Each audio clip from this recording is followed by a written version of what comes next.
mother-in-law actually had a stroke on Sunday, so she's been talking me through how to do all these things, and I've had my friends over trial running, so we're fingers crossed that it all works like it should do.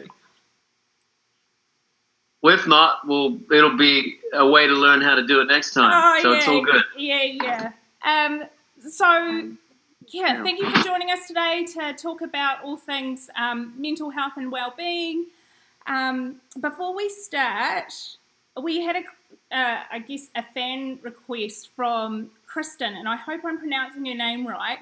She was wondering if you could give her sister Robin a shout out. She's recovering in hospital at the moment. Kristen was actually meant to join the call, but yeah, so she was wondering if you could give her a get well shout out to Robin.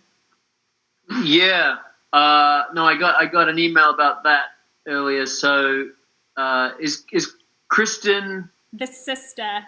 Yeah, but is she viewing tonight? Is she actually? So she signed up to join with us, but because her sister is so poorly at the moment, she sent me an email yesterday, I think, and she put in her apologies, but she said that her sister is a huge fan and she's a huge fan, so she asked if you could do a shout out to Robin. Yes, to Robin. Yeah. Okay. Well, hi, Robin. I hope you're doing well. Sounds like you've been through a lot of challenges, physical health challenges. So I know how tough that can be mentally and emotionally and spiritually. So we're thinking about you, sending you love, and I hope you're recovering well, and hopefully you won't have to get back into hospital again. Brilliant. So today, Martin, we're joined by a whole heap of your fans from all over the world. Some are up at crazy times. We've got people from the Philippines, from the US, from Canada, from Australia, New Zealand, and they've got some pretty thought-provoking questions that they'd like to ask. But before I begin, I guess huge apologies if I mispronounce anybody's name incorrectly. But we'll get into it, and we'll let them ask you some questions. But I would like the first person is Arlene. So Arlene, I'm just going to unmute you, and Arlene, I've just unmuted you, Arlene. Hopefully, unmute. So hello. What is your question for Martin? Hi, Martin. I'm from Brazil, and what was it like? Hola. What was it like for you to be in the middle of a boat trip when we started off that quarantine? Were you worried that you might not be able to get home at some point? Yeah. Hi, Arlene. Yeah, there were. I mean, obviously, when news started filtering in about the extent of the virus, and that it was in fact becoming a pandemic, and the implications for border control, public health and safety, economic fallout. There was definitely a couple of weeks there where I was monitoring the news almost hourly, trying to determine exactly what would be the smartest move. Because when it first started, I felt just extremely fortunate to be, socially distancing by the virtue of being on a boat. There was no one around, so we felt very safe. It was very beautiful. So there was no direct impact really on my life at that point. But when, it became more and more serious, for a while there, I was a little concerned that because I was in Mexico and there were rumors about the ports closing and the borders closing and not being able to get back into the States. So at some point I was going to sail back up to California. I actually would have sailed to New Zealand, but I'd lost my New Zealand passport about 3 weeks before. But the way things turned out, it was fine. I was probably one of the luckiest people ever to just by luck to find myself there. Yeah. Thank you. You're welcome. Hey, Belinda, how can I actually see the people asking the questions? Is there a way I can do that? So you can you go into gallery view? Are you on gallery view? No, I don't. Yeah, I think so. I've got two of you. I've got Anna. So there should be a whole. There should be a whole. Anna Wind. Oh, I'm so sorry. I can't pronounce your name. Hi. How you doing? So gallery view, is that like, do I push a button and I get to see gallery view? Yeah, so with Zoom, up the top, there is like a grid, and if you hover over it, it should say gallery view. No, I'm on my phone, so I don't, doesn't look like I have that option. Oh. Unfortunately. Oh, and now I've just, oh, no, there you go. I just lost you for a minute. Oh, I can't hear you now, Martin. Oh, I'm back. Sorry. Got you. Yeah, I can swipe and see 4 people at a time, but gosh, there's an awful lot of people out there. Hi, everybody. Hi, Mila. Hi, Lex. Hi, Glenda. Oh, my goodness. There's a lot of women. Wow. Not sure. my husband's in the room if he counts as a male, so... Well, I hope he counts as a male. He's your husband. He better count as a male. He's just giving me this really nasty look. Isn't he a plumber? He is. So, yeah, you can't get more male than a plumber. Yeah, he's giving you the thumbs up. Yeah, that's a real bloke. There you go. No, so, yeah, there is a gallery view. But I'm not quite sure how you do it on your phone. I'm sorry. That's okay. We'll make do. We'll make do. So the next person who's got a question is Debbie. So Debbie, I'm just going to unmute you, and I'm just going to make sure I can find you on the... Because when Debbie starts talking, there'll be a box around her name. Debbie. All right. Let me see if I can... Hold on, Debbie. Sorry, my mouse is being... Come on. Maybe it's because I'm doing it too many times. Unmute.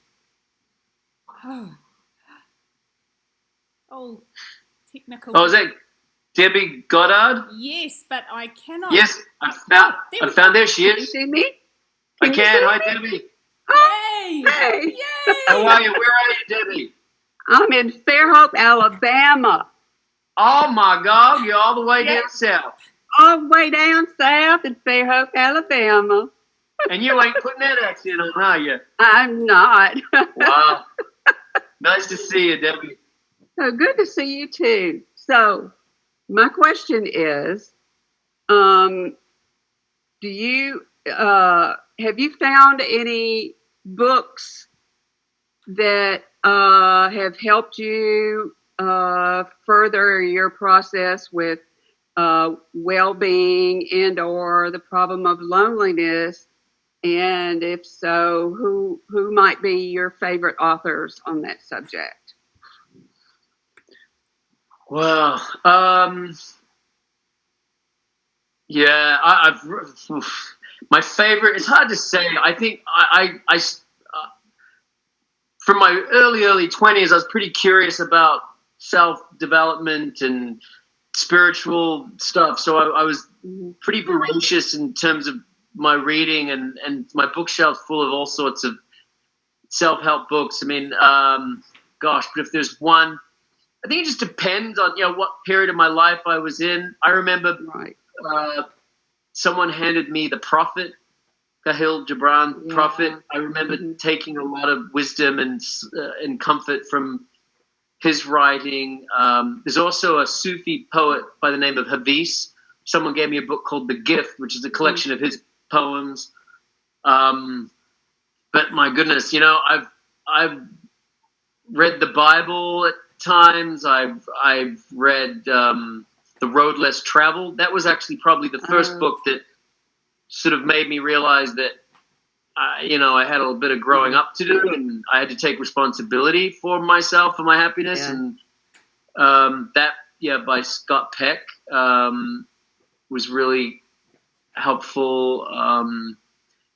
Autobiography of a Yogi by Paramahansa Yogananda. That was also a really beautiful, powerful book.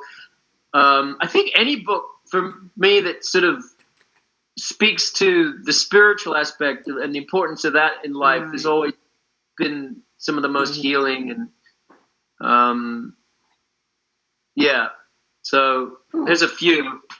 Awesome. Thank you. What about you, Debbie? What's your favorite? Well, I really love Eckhart Tolle's A New Earth. Oh, I love that book. That's a hot book.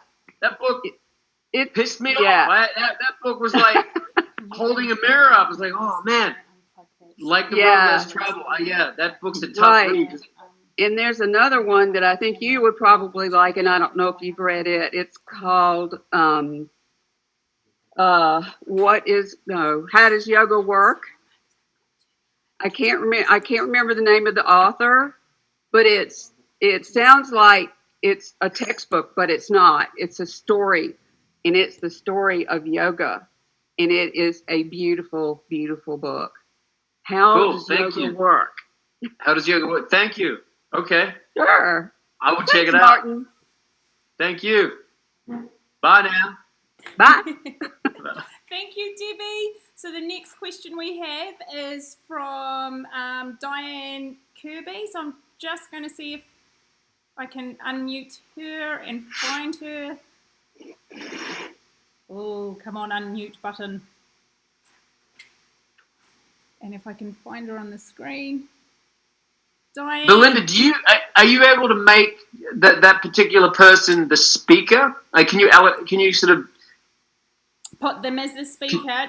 No, because otherwise, because what you're seeing on screen now isn't actually what you're going to see on YouTube. Got it. Yeah. So unfortunately. Okay, I found Diane though. I think I found Diane. Diane, are you? Hi. There she is. Hi, Diane. Hi, Martin. Okay, my question for you is, when you're filming a very emotional scene, like many in Virgin River or other past projects, how do you turn off those intense feelings and emotions and not let them impact your mood, your mindset, or your own personal well-being?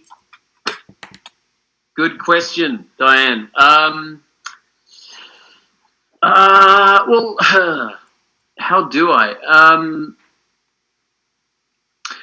I think it's impossible to not have them creep in a little bit to your well-being. You know, I mean, obviously, once you activate yourself emotionally, it definitely affects you. So there's usually a little period after a scene like that where, you know, you need to just take it gently and take care of yourself. I mean, I've actually been in therapy for years too, so which is super helpful as an actor because I can relate to certain aspects of the character and see where my own life, certain situations are similar. And oftentimes, if I'm working emotionally and something comes up, I'll be aware maybe where that emotion comes from in my life because I've done a lot of therapy. So I tend to be able to assign it its due source, if that makes sense, you know. So I don't take it on and feel like it's happening to me right now. I can go, oh yeah, these feelings are something that happened to me at this point in my life, and I'm able to let them sit there rather than bring them into my present. If that makes any sense. Yeah, it's thank you. It's a weird art form, but. Martin, so I've actually got a question for you myself. So what is something you miss about New Zealand? What's one of the main things you miss about living in New Zealand? Oh, man. Well, aside from obviously all my family's there, so I miss that. You know, I miss being able to just drive around and pop in and see my mom and drop in and see my sister, my nephews, and my old mates from high school, and just, you know, I think this one of the things I miss most about those kind of friends is the ability to just sit and not have to really say anything. You know, I think when you've shared so much growing up as little kids and they've seen you at your worst and hopefully at your best, there's a kind of a acceptance. You know, you've seen everybody's bad side as well, and those kind of friendships that endure for decades are priceless. So I miss that. I miss that kind of camaraderie. But the natural beauty too. I mean, I'm in Canada right now, which is exceptionally beautiful, but the New Zealand bush, the smell of the New Zealand bush, the flax bush, the tui bird, the singing in the morning, the wood pigeon, the sound of a wood pigeon flying overhead, the tree ferns, the kauri trees, the beaches, the natural stuff. I think is what I miss a great deal too. Yeah. So Martin, now we've got a question from Nancy, and Nancy Curry. Hopefully, Nancy. Let's see if I can find. I found it. G'day, Nancy. Hold on, Nancy. I'm just still trying to unmute yourself, Nancy. Well, I hold the powers. Oh, you have to do that. Yeah. Okay. Sorry, God. So, Nancy, hopefully, there we go. How are you, Yeah, Nancy? I can hear you. Hi, Martin. How are you? G'day, Nancy. My question is about your family. With this COVID-19, sometimes we forget that actors and actresses are normal people, and I was wondering, is all of your family okay? Well, we're not normal, Nancy. I'll tell you that. But then, I appreciate you presuming that. But no, I'm kidding. I do appreciate the question because it's a little tough. My parents are older, obviously, because I'm not that young. Hey, Sammy, sorry, my dog's, I don't know what he's barking at. He's totally deaf. Sam, come here. It was a little disconcerting when everything started happening, but I was in regular contact with both my parents, and my mum had actually was in Malaysia at the time of the outbreak. So I was most concerned about her because, in that part of the world, the virus was rampant before it even got to Australasia or not even North America. So I was just relieved when she got back from that holiday and she went straight into quarantine and they're fine. Good. But yeah, obviously you think of your mum and my dad. I couldn't find my dad too. I don't know. He's not so good with technology, and I was texting him and I was super concerned because I didn't actually hear from him for a week. But I think my dog just burped. That wasn't me. That's okay.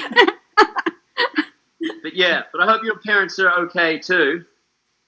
Well, actually, I'm the parent. I have 7 grown children, and I haven't been able to see them because of COVID-19. My parents are now with the Lord. But, it's really hard not to see them and my grandchildren.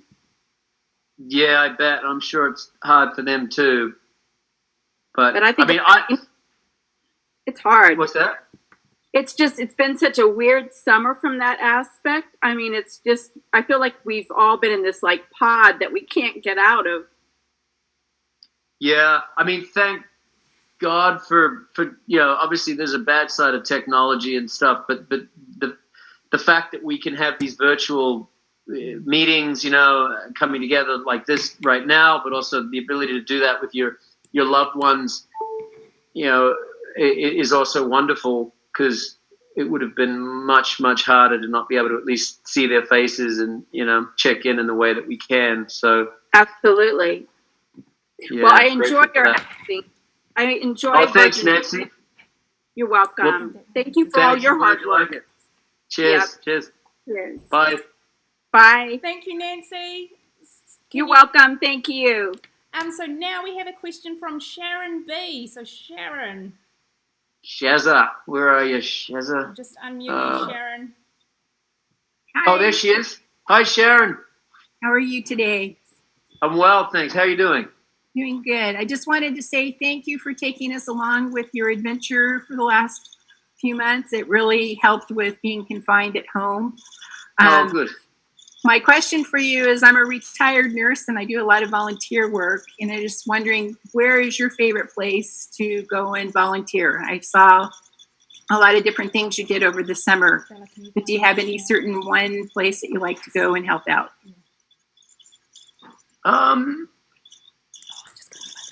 Well, I bounce around a bit in my life with work. every time I do a job, I'm sort of whisked off somewhere. So I'm really just, wherever I find myself, I try to find an opportunity to be of service if I can. Yeah, I mean, it's just, I mean, when I was here last summer, I just helped a woman who had a business. She had a job where she was taking dogs and taking them into old people's homes and sort of like dog therapy. So, and I love dogs. And so I just helped her a little bit last summer. When I was in New York working on a TV pilot, and when the big Sandy, the big Sandy storm happened, and people on Staten Island, their neighborhoods were decimated. So I just went out there and helped with cleaning up homes, that, sort of manual labor, just anything I can do really, just to lend a hand. So yeah, there's not any particular one thing I do. I mean, I'm passionate about the environment. So that's the thing I also try to get involved in and bring awareness to, or fundraising. But in terms of volunteering, I just, wherever I find myself, really, I try to do stuff. I'm spreading the word with the plastic bottles for you. With our Thank you. You're welcome. Thank you. That's great. So it's close to my heart down here too. Yeah, it's so unnecessary. We've just made Virgin River a no plastic bottle set, which is amazing that the production are doing that. So there's a few up spied around though, but they're making huge inroads, and so we take care of our own little corner of the world, and then that spreads, and I think we can affect a lot of change. Best of luck to you with the new season that you're recording. Thanks, Heather. See ya. Thank you. See you later. Bye. Okay, now I've got a question, Martin. My camera's gone funny, but that's okay. I'm hoping you can still see me somewhere. Yep. So you were obviously born in New Zealand and you moved to the US when you were younger. The transition would have been a massive one. What was that like? What was the most difficult part? God, I mean, there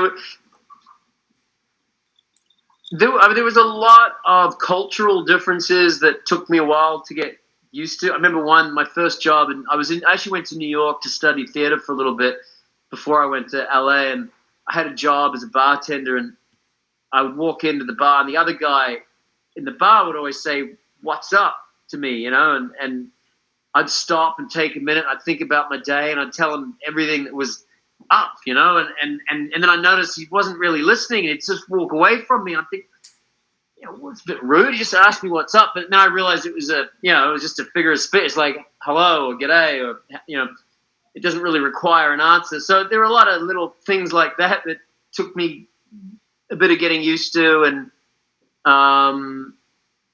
again, I think one of the things I miss a lot was just that feeling of in New Zealand where you just rock up to your friend's house and you just walk in, and he might not even be there, but his mum will be there, and you have a chat with her, and she'll grab something out of the fridge, and that familiarity and that sort of community feeling, I wasn't able to find that readily, because of New Zealand being so small and such a safe place. I think I really missed that feeling. But to be honest with you, Belinda, I was 23 years old, and I was ambitious, and I was excited. So I embraced most of it. I found it this big challenge, and and there's just so much about America that I've come to love, and America gets such a bad rap for a lot of ways it's perceived, but within it's such a big place. There's so many wonderful people, and I've really come to love so much of it, and it's been good to me. It's given me a wonderful career and a life. New York was a culture shock. But again, I was 23. It was just exciting. It was just I was excited by it. Yeah, thank you. So now we are going to come to Sheila C. So I'm just going to find Sheila and scrolling. And Sheila, I'm just going to unmute you. Hopefully that's Hello. Hi, Sheila. I'm searching for you. I'm scrolling through. Where are you, Sheila? Oh, Sheila C. How's it Hi, going? Martin. Hi. Okay. I'm from the Philippines, and I'm a fan of yours and Grace. I miss Nathan Riggs. Oh, thank you. Yeah, my question for you is, what are your realization in life and in your career that, like, everybody is facing the pandemic situation?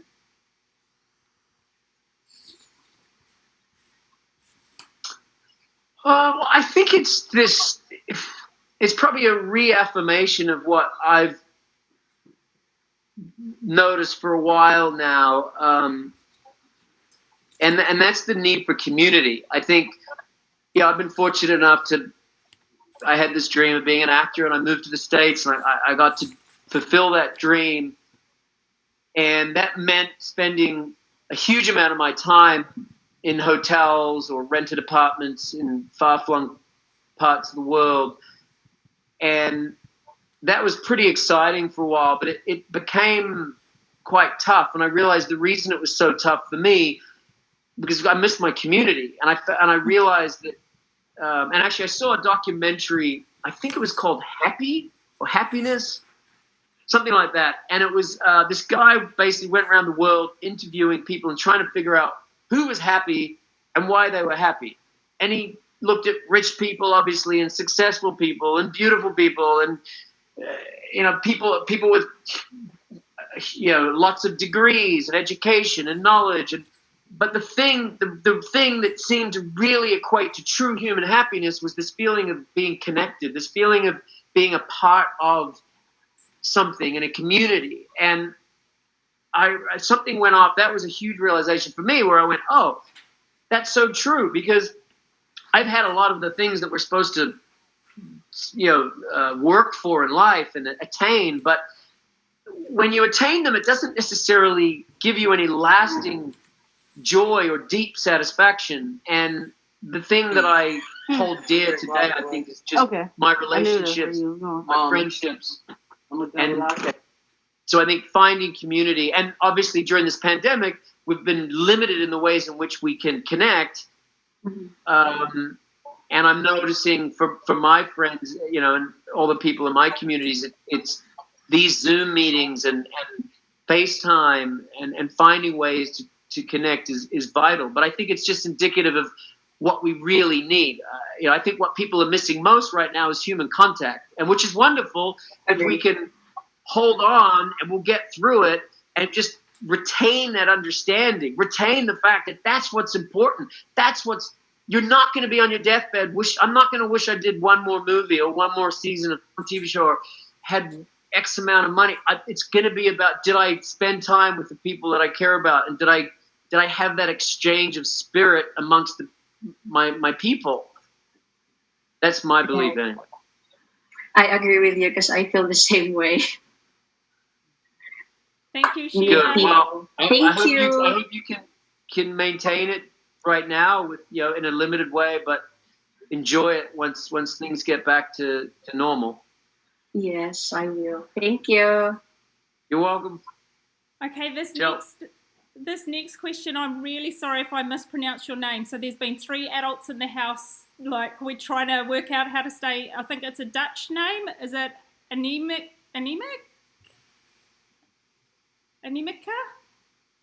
I'm just going to unmute you now. And I'm really... Yeah, there she is. Hold on. Well, let's let her tell us her name. How do you say it? It was weird. It's a Dutch name. Oh, Dutch name, yes. Anna. Can you hear me? Yes. It's Anna. Anna? Mika. Annemika. Annemika, yeah. Nice to meet Annemika. you. Yeah, and it's a Dutch name, yeah, of course. My question, Martin, is that you've talked about habits and the things that you do. Which habits do you use to keep yourself grounded? If there's in tough times or stressful times, what do you do?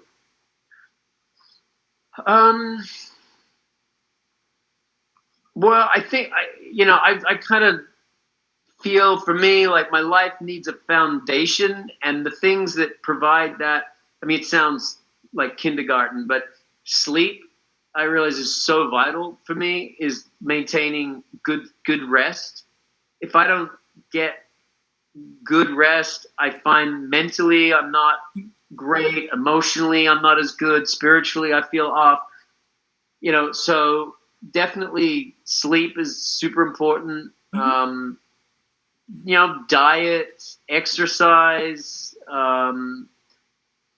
meditation, and I think contact with other people.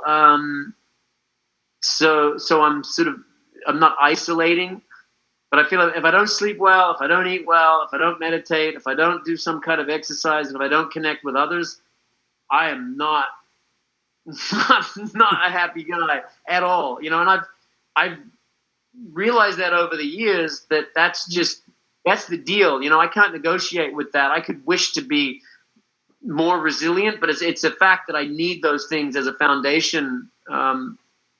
So yeah, they're probably my main ones. Okay, thank you. What about you? Share with us what helps.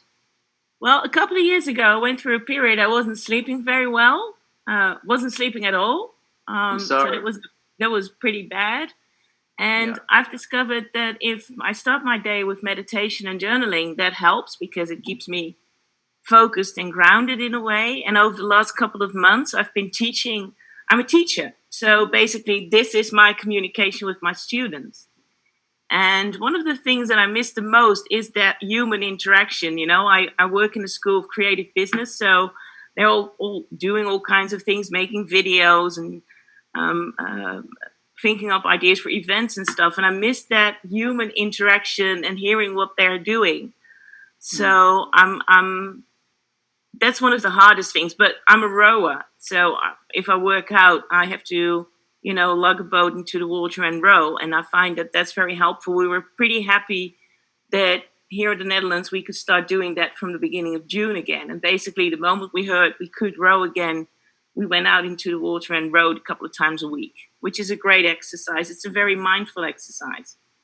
If you don't pay attention, you can't screw that up. You'd impale you're in yourself the water immediately. Yeah. You'd break a few ribs, I think. Well, you're pretty cold sometimes, so you don't want to do that. Yeah. Well, good. Well, cool. Yeah, journaling for sure is what I actually did. The Artist's Way. I don't know if anybody's familiar with that book by Julia Cameron. She was married to Martin Scorsese for many years, and she was a writer and an artist in her own right, and prolific. She wrote short stories and plays and all sorts of stuff, and then throughout her marriage, she sort of served his creativity and lost her own source of creativity and had such a hard time getting connected to it again. And what came out of that experience was this book, and it's an amazing book. And even if you're not an artist, I think just the tools in there. And one of those is the morning pages, where the first thing you do is just write 3 pages. And it can be nonsense, it can be gibberish, it can be brilliant if you whatever, but it's just getting that stuff out of the head, which it sounds like you're doing that, so that's awesome. That works pretty well. Great. Okay, thank you. Alrighty. See ya. Martin, this question is from Shirley, and she was going to join us today and then this morning, so she's in Ireland, and I was really looking forward to hearing her accent, but her 8-year-old boy has a 8-year-old child has a vomiting bug, so she can't join us today. But oh goodness, okay. So she would like to know. Her question is, what have you found most challenging during this pandemic? I was going to try to do an Irish accent, man, but I know I'd balls it up. Most challenging during the pandemic. God. Well, again, I got so lucky. Just the fact that I was on the sea, on a boat during all of it, really, up until very recently. You know, the biggest challenge I think was, I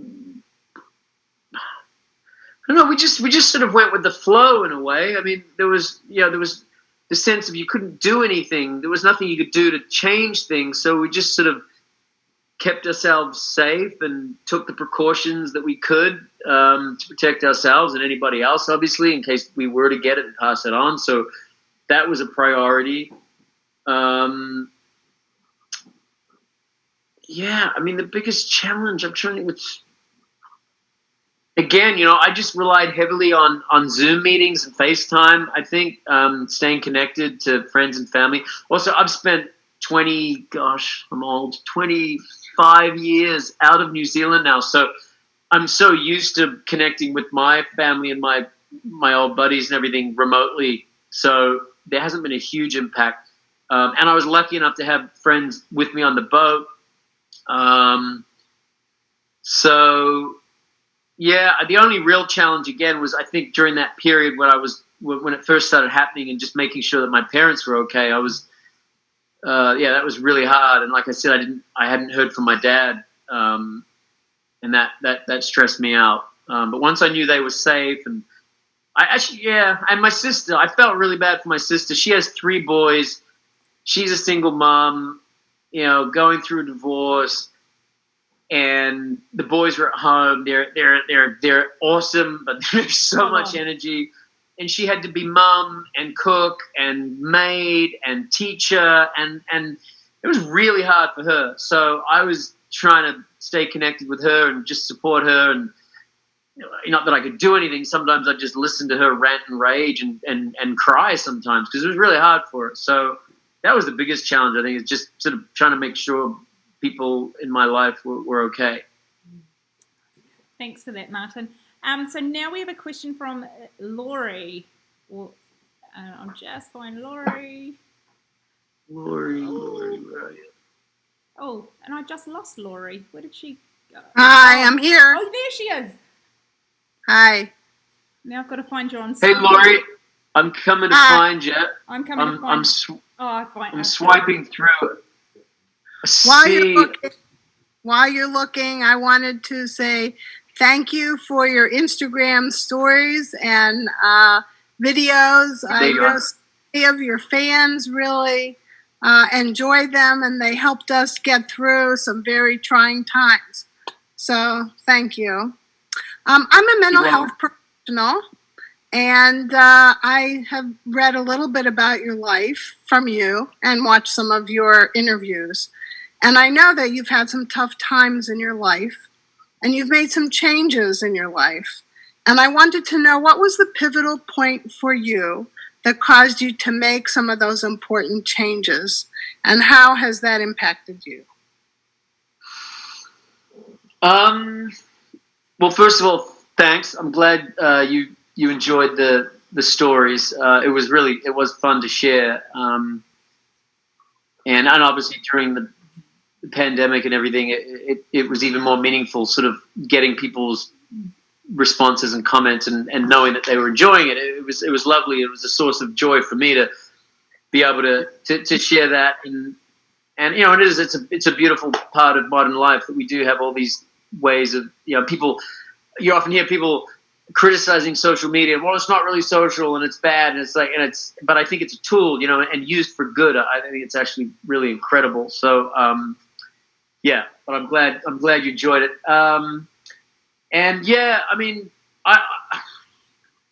One particular, it was probably the decision to quit drinking for me. I think, Laurie, if there's anyone, but life and health, I think it's not an event, right? It's a process, and I think that just leads to another level of self-awareness, and then that brings about more things to confront and to deal with and to look at. And I like the analogy of peeling the onion, but for me, definitely, I think the decision to stop drinking and being honest with myself that drinking was not good for me, and I'm not in any means suggesting anybody else shouldn't drink.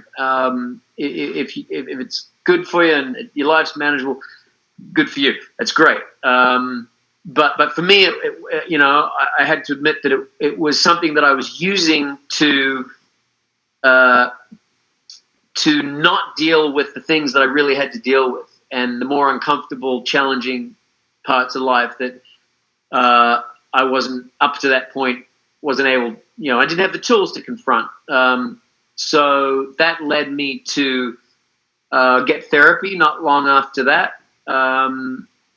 Or actually I was in a relationship that was just terrible, and so I should be very thankful for that because I realized, oh man, we both needed help, and so we went to a couples therapist, and then that became my introduction to therapy. The girl and I broke up, but I stayed with the therapist for quite a while, and I think that's definitely been a huge part of what's transformed my life, every aspect of my life, my relationships, my relationship to my work, my physical health, obviously my mental health, emotionally, spiritually, I think, but it all stemmed from probably that decision.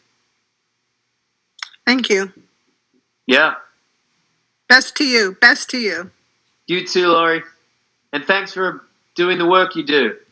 Yeah. We need people like you. And I think, that's... Sorry, what were you going to say? I was going to say, especially at this time, I think we're going to see a lot more individuals experiencing mental health issues as a result of everything that our world is going through now. Yeah. And I can only hope, though, that this can also be a good thing. I think so much of what we do in life can be a way to avoid and evade looking at things, and I think one of the things you could say it's bad, but maybe good about all this is by being restricted, we're maybe less able to run to the things that we used to hide out in. And I think my wish would be that maybe this time is a time of reflection and people sort of being able to face, being left with themselves more, maybe have to see some of the things that have to be dealt with. But thanks to people like you, there are places to go to for help and to get well. So thank you. Oh, thanks. So now we've got a question from Susan. So, yes, Susan. Brilliant. Susan. Where are you, Susan? Hey, Belinda. Yes. In this huge... I found Susan, but just... Is everything sort of in an order from sort of top to bottom or left to right? Could you give me an indication when you're... Yes, so it is. It should be alphabetical. Is it? Oh, it's all alphabetical. Is it on your end? It is. Oh, sorry. On my end, it's alphabetical. Does it look alphabetical on your end? Oh man, no. Oh, does it not? I don't know, maybe in a Russian alphabet. I don't know. Here we go. In the A, T, F, S, N. Oh. Not to worry. It doesn't matter. I was going to... it's all good. I'm finding everybody. And I've got Susan Grimes. Grimes. Grimes. How are you, Susan? Susan Grimes. I'm good. How are you? Very well. All right. Good. You're welcome. Well, first I want to say I'm a huge fan of Virgin River, and actually watching the show on Netflix kind of definitely uplifted me and got me out of this crazy reality and kind of just took my mind off of everything, and it was just great. I'm a huge fan, and I can't wait to see season 2. Awesome. I'm glad to hear that, really. I mean, yeah, obviously we're not anything without an audience, so I appreciate that you guys are enjoying it, and if it helps you get through some crappy times, all the better. Cool. Absolutely. So my question is, how does being an actor affect your mental health?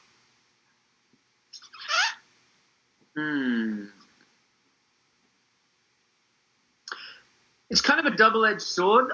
And look, I think it all hinges on what I talked about before, is if I'm practicing self-care, like really diligently, then I think it's just a wonderful outlet a creative outlet where I get to express myself, and if the character has some, I won't say negative, because all feelings are positive in the sense that it's just your truth. So I think, but some of the feelings that we tend to shy away from in life, and grief or, pain and all that stuff that we sometimes don't feel entitled to feel, or we don't allow ourselves to feel, to have a character that is going through that, obviously it can be quite cathartic, because it's like a really just safe place for me to express some of those things.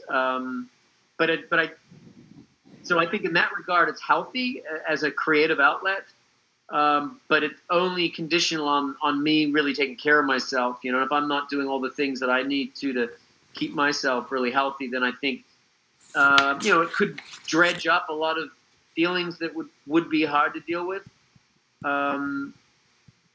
But these days, I find it actually pretty healthy. It's always a bit scary though. The hard thing is, am I going to be able to go there authentically? Am I going to be able to access this in a way that feels real enough for people to connect with? And I think one of the greatest gifts as an actor is when you do some work and sometimes it'll just be the cameraman. You'll say, "Oh man, that really affected me," or really touched me, or I think that's the greatest compliment, to know that you're putting yourself out there as honestly as you can, and knowing that someone else is touched or affected by it is a gift back to me. So I find it a really beautiful thing.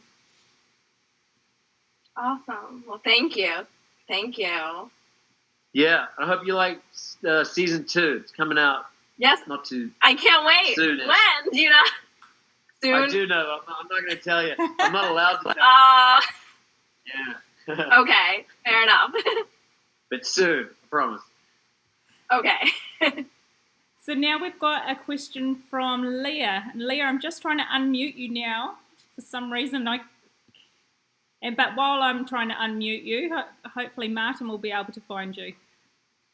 Oh. I'm scrolling. Leah. Scrolling. Leah's iPhone, yeah. I just I muted you, Leah, and then I unmuted you. I'm sorry. Hold on. Unmute. Can you guys hear Sammy snoring? That's not intrusive, is it? No, we can't. Hello. Hi, Leah. Hi. How are you? Hi, Martin. Hi, Leah. Where are you? I'm right here. Can you see me?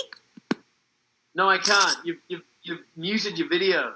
Can you okay. go Hold to the on. little video icon and okay. Is that it? Oh, is that better? Oh man. Now I've lost you completely. Yeah, there you are. Okay. Yes, do you see me? Yep. Hi, Martin. How are you?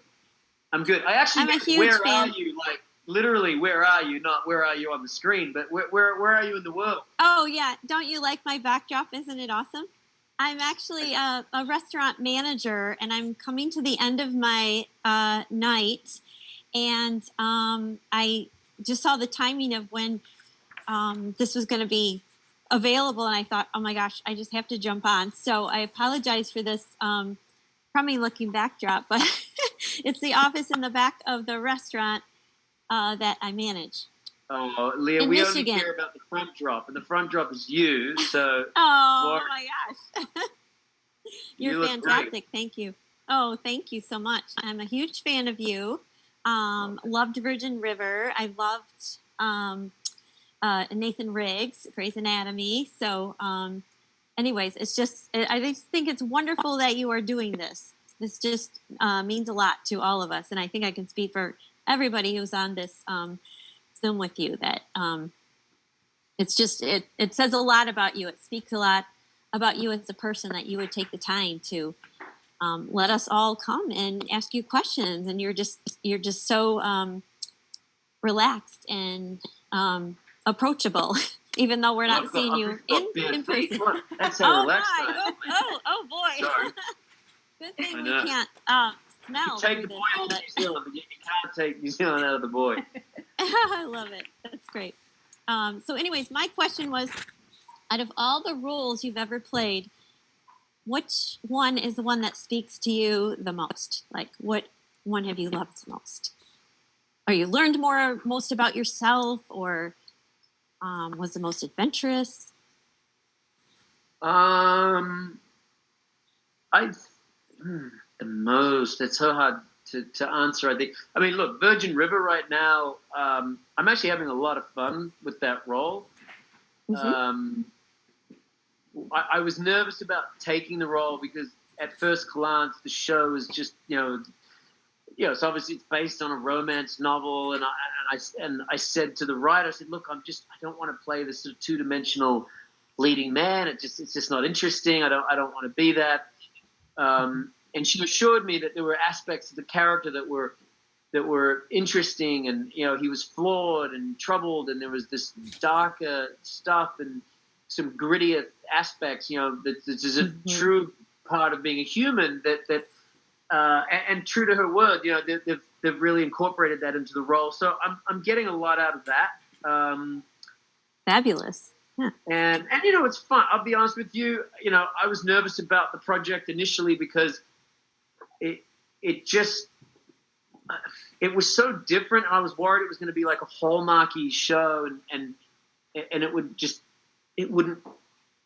I don't know. I just didn't think it was going to resonate enough or deeply enough. But what's been so nice is the show seems to have found itself, a really good audience of people who are just appreciating something a little more wholesome and cozy. Definitely. And feel good. And it feels really good to be putting something out in the world and doing your job and knowing that people are enjoying it for that, rather than, so much of what you see now is like super dark, super edgy and pushing the envelope all the time. But I take a lot of joy from providing a bit of entertainment that makes people feel good. And, and it's a lot about values and again, it's about community, which is what we're doing here. Right.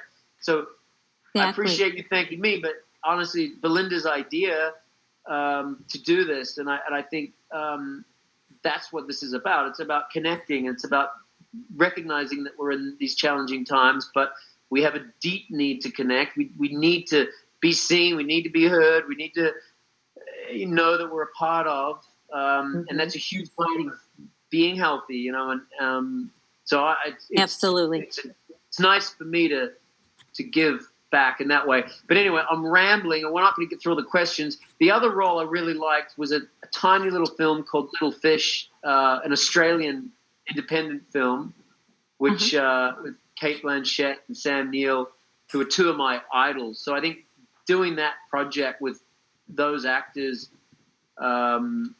Hugo Weaving, I mean, just brilliant cast, and a really fun role. A role that I never get in America. No one ever cast me as the sort of the weirdo. I got to play the slightly deranged, one-legged, drug addict brother of Kate Blanchett. So that was just a super fun, because it was such a interesting role to play. Unusual, yeah.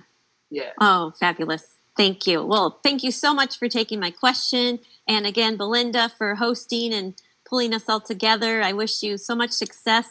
And I, like everybody else, super excited about the second season of Virgin River. So thank you. Great. And God bless. You're welcome. God bless you. Thanks, Leah. Thank you. Thanks, Leah. So now hopefully, you're welcome. Hopefully we've got Michelle. Michelle, what's your question for Martin? Well, my question is, being someone who suffered from a brain injury and finding myself being more and more introverted, how do you go about, or what suggestions do you have for people who are introverted and don't really want to connect, but yet know for the mental health you have to connect, if that makes any sense? Yeah, well, first of all, I wouldn't give any advice, because I wouldn't want to be arrogant enough to presume I know your situation, but I respect it, and I appreciate the question. I can probably only best talk from my own experience and share that. rather than advise you. But I mean, first of all, I think what you're already doing it. You know, you're here right now. You've given yourself that opportunity to connect with me and with everybody else on here. So you're obviously staying true to that need. You know, you're recognizing that it's something that you do need, and you're taking the initiative. So I would just applaud you for that. The fact that you are doing something, you know, and whatever part of you recognize as saying, hey, I need this, I know this is good for me, I would just take the moment and honor the fact that you have that's not dead in you, because some people do lose that. Yeah. And you are honoring it. So just maybe follow through on that and see where the next impulse from that part of you leads you, and take that little step, you know, because I don't think we need to be able to do some Herculean thing necessarily so much as the baby steps, you know, and it can be a million tiny things, but they add up. So. Yeah. Thank you so much. You're welcome. And thank you, Belinda, for having this entire Zoom conference. Oh, thank you. Thank you guys for being so patient. There's been a few technical things, but we're getting there. So we've just got time for, unfortunately, one more. Obviously, as you can appreciate, Martin's is pretty busy, and so I did say to him it would roughly be about an hour. So Jess B, I'm just unmuting you. Hi. Hi, how are you? What's your question for Martin?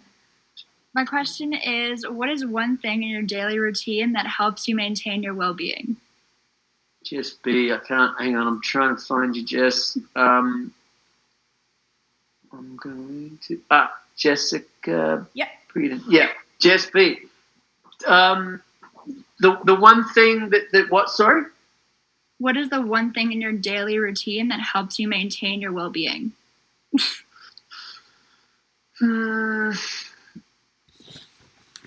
I think meditation is definitely, you know, and like I shared before, there's a bunch of little things that all add up. But I find there's a subtle but profound difference in the way in which my day goes, based on whether or not I made the time to meditate. I think its effectiveness is huge, and the thing is, it is so subtle, and it's easy to sort of then negotiate with it. I don't need to do it today. I'm fine. But every time I don't, it's you know,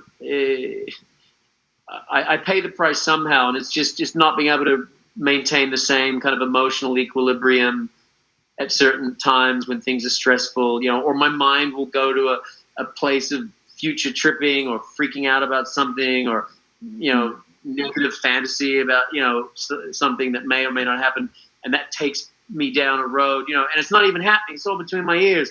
It's insane. Like, it's literally not happening, but for me it is, you know, and so I find meditation just gives me this, it's like an ability to pause before engaging with a thought that might be negative or just a waste of time. So I think it's really powerful. I'm the same way with exercise. I don't meditate, but I find exercising really like calming, and it helps just like pull away from everything. Yeah, me too. Actually, definitely. In fact, my therapist kind of ordered me to exercise. He said, you cannot not exercise. And it's true. I feel the same way, yeah. Yeah, it's just really stress relieving. And with like, and it's great. And you have to be fit.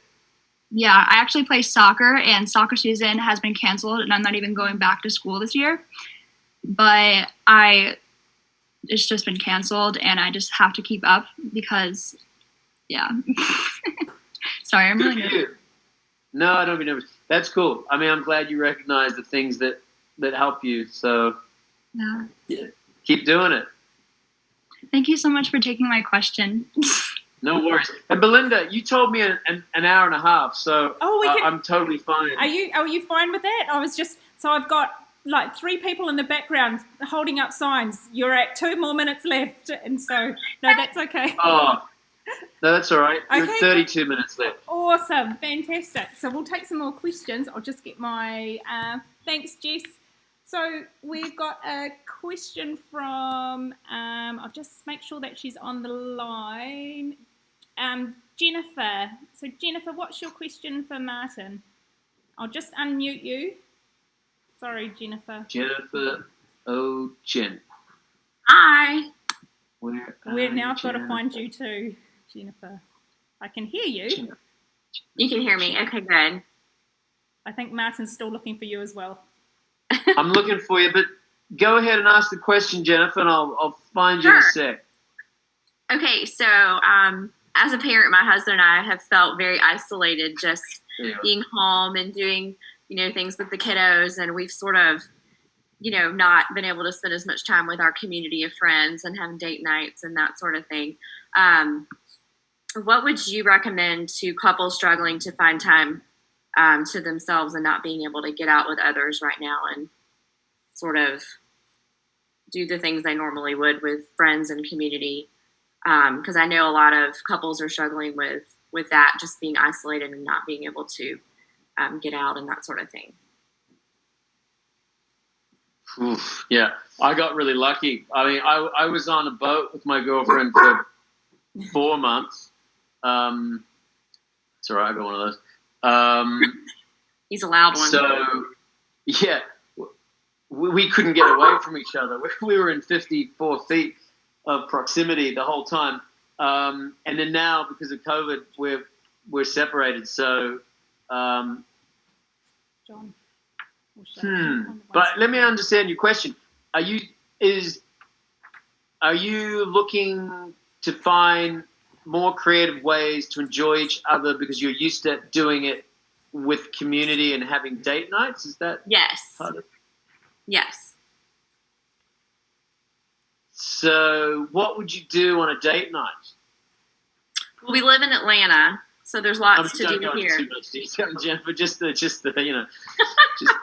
Well, no, we live in Atlanta, so we go out to restaurants and gosh, there's so much to do in Atlanta. We just love to be out and about. Braves games. We go to soccer and he's a big baseball fan, so we do that a lot during the spring and summer. So we just we just haven't been anywhere. So it's been challenging. Just to be able to find a creative outlet to, because our friends are very isolated as well. So anyway, well, why don't you, here's an idea, go, whatever one of your favorite restaurants is, see if you can find the recipe for one of your favorite dishes or his favorite dish and just make it for him and pretend that you guys, do it at home. Or picnics. Can you guys go on picnics down? I mean, you can social distance, and do a nice picnic. Oh, yeah. There's that beautiful park in the middle of, is it Piedmont Park or something? Or? Yes, in the city. Yeah, I lived in Atlanta for years working there, but nice people, by the way. And I tell you, it was one of all the places I've been in the world, I was struck by how much the community came together to support causes. It felt like every other day there was some group of people walking around in pink T-shirts raising money for this and another group raising money for that, and everybody really supporting causes and community outreach. So I can understand how that would be a normal big part of your life. But can you guys have a nice picnic and stay safe that way? Definitely, yeah. We definitely can. Nice. Yes. Cooking? Just didn't know if you had any creative things. I don't know. But that's good, cooking together. We do love to cook, so that's a great idea. Yeah. I mean, if that's what you're missing is going, yeah. But I mean, the hard thing is obviously you could have. Do you have people in your community though that have stayed isolated and who are safe? Yes, we do, they're more open to getting together. So there you go. Yeah, do a big dinner party. Where everybody gets in the kitchen together and cooks, and we love food. Yeah, you have other couples over and have like a group date night. Thank you. No worries. Thanks for taking the time to answer my question. Sure. So we've got Michaela. So hopefully, Michaela, and you're outside in a sunny, beautiful place, I see. How are you? Yes, I'm good, thanks. Thank you. Yeah, I'm in Australia. I'm in Sydney. Oh, yeah. Right. Yeah, it's like 35. I don't know what that is in American time for everyone on that side, but yeah, so it's 35 today. 35 degrees. Did you? Oh, yeah. That is too hot. Yeah, it's strange because there's like a part of Sydney that is completely snowing. The Blue Mountains is snowing and it's heavy. And then we're just 45 minutes away and we're 35 degrees. Wow. Yeah. But yeah, hi Martin, and thank you so much for, taking this time to talk. I just wanted to ask from like a different perspective. It's kind of deep, but for a lot of because you're a male, and I had a feeling that this chat would be mainly females. And but I thought this would be a great platform to kind of ask from a male's perspective to males out there who could, because of COVID and they've suffered job loss, is there any tips that you could give to maybe them about how to cope with well-being in this time? Yeah, I mean, I honestly, I would never. I don't think I would ever give a different tip to a man or a woman, frankly. I really don't believe we might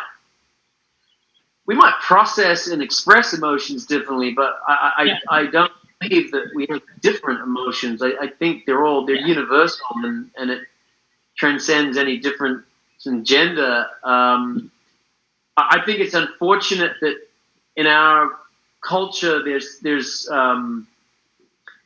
this notion, it stems from probably, at least in New Zealand, sort of old British colonial sort of ideas of, the stiff upper lip and boys don't cry, which suggests that if a boy doesn't cry, it means a boy never feels so much that he hurts, which means the boy only has certain emotions, but he doesn't. And it's so ridiculous, I think it's unfortunate that has become, in some ways, a cultural norm, and I guess maybe women have it easier in the sense that there's less of a stigma around them having or expressing those emotions. But I know from all of my friends, the ones that have a hard time admitting or expressing that, they struggle, and they end up with certain dependencies on different things to sort of pretend they don't have these feelings, and it's just a disaster. I think it's a really unfortunate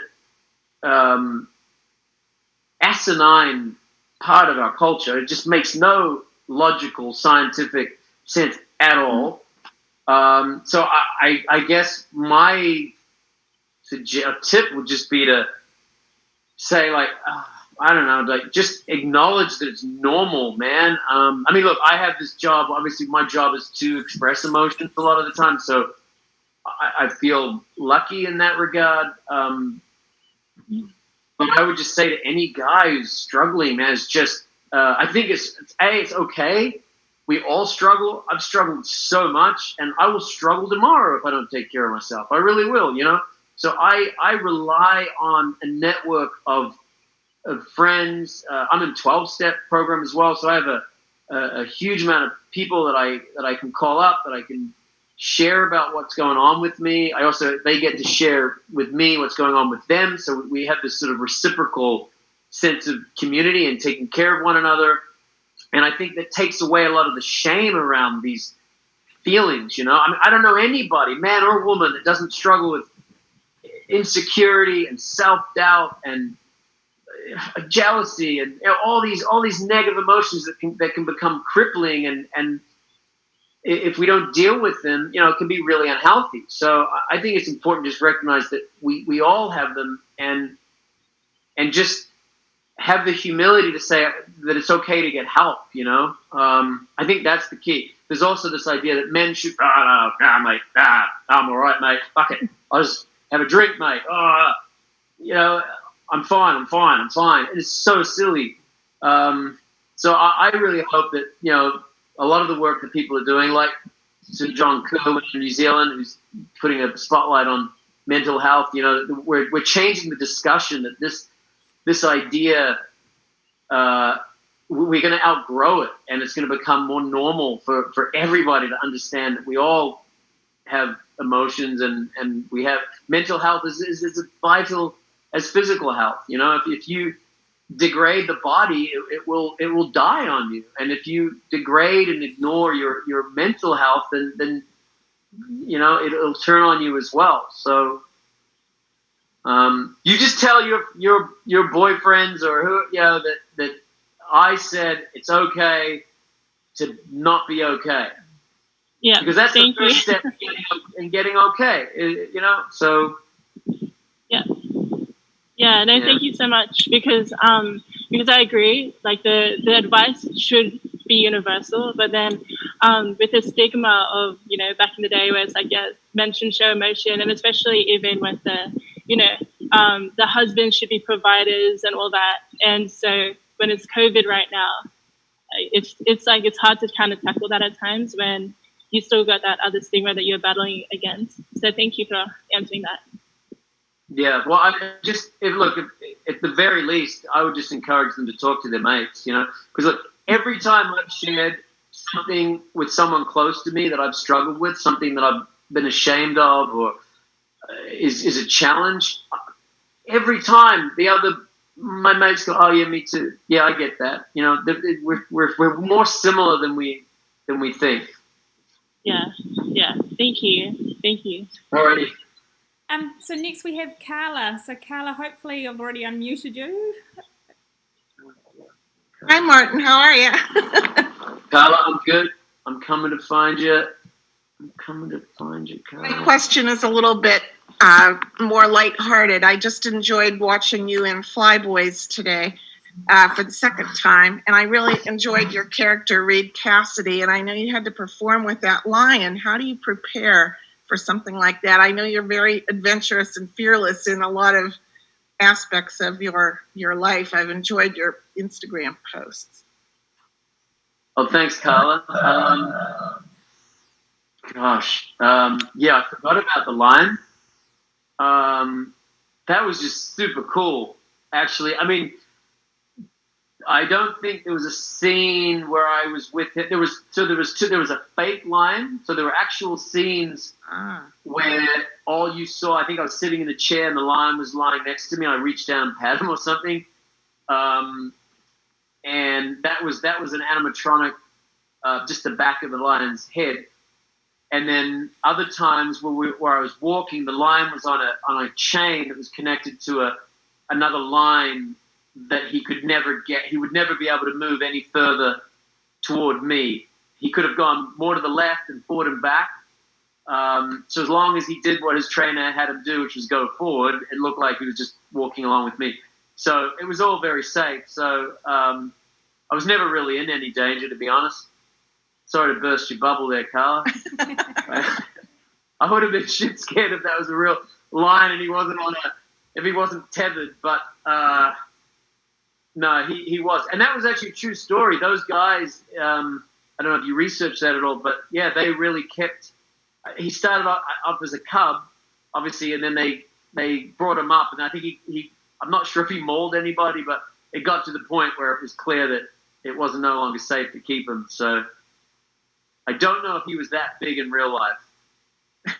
Well, I did enjoy the movie, although I know some of the reviewers didn't, but yeah, you can't please everybody. That's right. So I'm glad you liked it. Thank you. Thank you for sharing your craft with us. We appreciate it. Oh, thanks. Thanks for watching it. So now, Martin, we've got a question from Glenda. So, Glenda. Ciao. Ciao. Ciao, Martin. Ciao, Glenda. I'm calling from Rome, in Italy. Come stai? Bene, tu? bene, grazie. Perfetto. Oh, there you are. Sì. Ciao.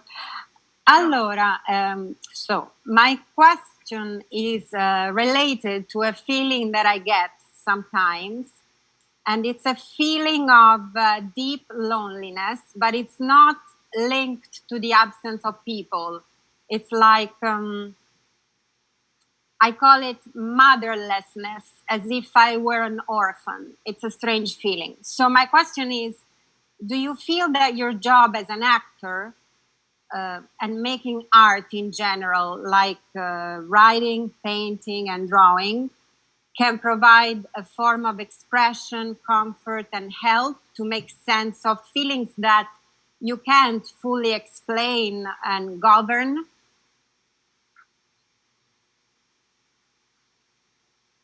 So is the question, does my job as an actor help? Yeah, when you have feelings that you can't explain and understand fully, do you find that being an actor or maybe painting or doing some art can help you to make sense of it? Or not? God, that's a really tricky question, because I think by virtue of the fact that you can't explain them, if you can't explain them, then I don't know if you make sense of it per se. But I think if I understand your question, does it at least does it become cathartic? Does it help? Yes. Yeah. I mean that. Yes. Yeah, I think so. Probably. I find, typically things that are unexpressed, whether it's if you're talking about existential loneliness or grief, I think a lot of us carry a lot of grief. A lot of it's from childhood trauma too, and different degrees of suffering at an age where we cannot intellectually understand what we're feeling. But oftentimes, if kids feel unsafe or neglected or abandoned, I think there becomes at their core this some of these feelings that are unexplainable, but they exist. And oftentimes, as a child, those feelings are so confronting and so scary that psychologically it can feel like death to a child. A child can feel like, if I'm abandoned or neglected or alone or abused, like children that are abused, I think sometimes psychologically that's so confronting that the child sort of ignores them or denies them. And then sometimes later in life, those feelings can still be within the psyche of the adult, and they can come up and threaten to undermine people's mental health and stuff, or in relationships, people get triggered, and sometimes it's not even about what your partner's doing. It's something so historical. I mean, there's a saying, if it's hysterical, it's probably historical, right? So, and a lot of this is stuff that we don't necessarily remember. So we can't understand it. So yes, in that regard, I think as an actor, sometimes you are asked to have and express certain feelings that probably could come from that realm. And I do think that's healthy, yeah. I feel like, in a way, it's like therapy. I guess that's the goal of some therapy, is to help the person get in touch with those feelings and then get them out in an environment that's safe, and then maybe try to bring some awareness to them so that they can integrate it, so that they're not handicapped by them. Yes. So. All right. Thank you. I don't know if that made any sense. Okay. Yes. Yeah. No. You made sense, and you gave me something to think about. Yes. Grazie. Keep seeking. Seek and you shall find, I think is very true. If you're earnest in your pursuit, and I think, but it's got to come from love, right? You got to be like, I'm going to do this out of love for myself, and I think if that's the intention behind it, I believe you'll you'll get answers and you'll find guidance, and things tend to appear when our attention is from love, not fear. True. Yes, you're right. Yes. Grazie. Thank you, Glenda. Prego. Ciao. Ciao. So we'll have one last question from Gina. Gina, hopefully you're all ready to go. Yes, I am. Hi, Dee. Hi, Martin. Thanks for having us. My question, it's rather a general one. It is, where do you see our world in 20 years? Makes you think. That's a terrible question for me right now. I'm reading a book called Homo Deus by Yuval Harari. I think that's how you say his name. Who wrote what was the first one? Sapiens. So I don't know if you're familiar with that, but it is brilliant.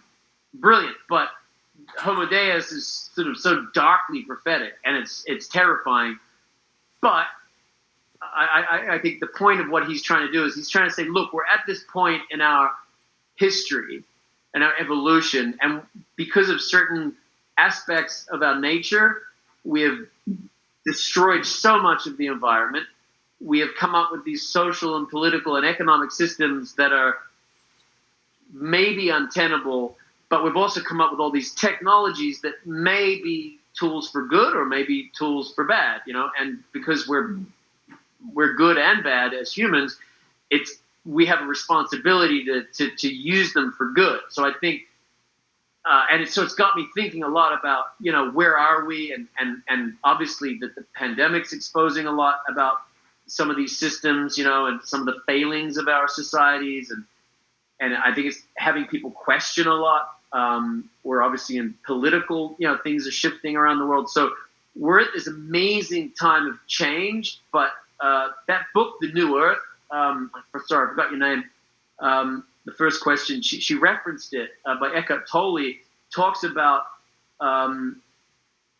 how our future is dependent on the consciousness with which we can attain in the present, right? It's kind of like a pretty simple equation, really. Like there is no future, there's only the moment. So whatever we do in the moment, that will inform our future. So I remain really hopeful that a lot of people are determined to continue to be the best people they can be. And so if that never stops, then collectively we're going to have political and social and economic forces that will be for the good. So I remain an optimist. I really do. But I think we have to also be really aware of the future we're building, and what kind of world do we want for our children and their children. And I think healthcare, obviously there's leaps and bounds. We're only at the very beginning of what is going to be a huge shift in what technology can bring to that. But that's going to bring a whole bunch of ethical problems too, about immortality and who gets the right to certain things, and bioengineering and genetic engineering. There's a lot of stuff that I think is unanswerable. But like Harari points out in his book, there can be horrific consequences, but there can be great ones, And again, I think the whole point, the fact that we're all here right now, is indicative of the fact that we desire community, we desire connection, we recognize that we have a responsibility to our own mental health. We're talking about things that are important, and whilst those things remain a part of the human spirit, you're going to see movements and causes that reflect that. And I honestly believe, at least within my little circle of people, we all try to be the best people we can be, and so I don't see why we can't build a really, really beautiful future. But it's like any change. Sometimes it's one step forward, two steps back. The thing I worry about the most is the environment. I think that's the thing. I don't think we're getting the message, and it seems like we're just like. And look, it's funny though. I feel like it's the same thing with on a crude level with physical health, a lot of people wait to get a heart attack to realize, like, oh, maybe I should give a shit about my health, because now it's almost gone.